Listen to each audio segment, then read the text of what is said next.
नमस्कार, मैं संतोष पायलट। ये फिल्म पूरी तरह से और एक सटायर है जो नौकरी के पीछे लोग भाग रहे हैं। और इस बार पहली बार ऐसा हो रहा कि लड़का लड़की को चाहता है कि लड़की बनाओ। इस ताले वाले बहुत अच्छी फिल्म बन रही है, बहुत अच्छे अच्छे कलाकार हैं, बहुत मैं उम्मीद करता हूँ बहुत बेहतरीन फिल्म बनेगी और आप लोग का आशीर्वाद चाहिए। क्या कहना चाहते हैं? बिल्कुल, मैं इतना कहूँगा इस फिल्म को लेके कि जैसे हर फिल्म को लेके एक पॉजिटिव थिंक होती है कि फिल्म सुपर हिट हो, फिल्म अच्छी चले, वैसे इस फिल्म को भी लेके। और जैसा कि टाइटल है फिल्म का, शुभ मंगल सावधान। कहानी बहुत प्यारी है, एक अलग स्टोरी है। अब तक भोजपुरी में ऐसी कहानी पे काम नहीं हुआ। इसमें पहली बार लड़का है जो कहता है कि मुझे सरकारी बीवी चाहिए, दहेज मैं दूँगा।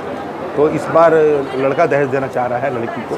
तो ये एक अच्छा यूनिक सब्जेक्ट है, बढ़िया स्टोरी है। तो ये कहूँगा ये फिल्म अच्छी सुपर हिट हो, यही प्रार्थना है।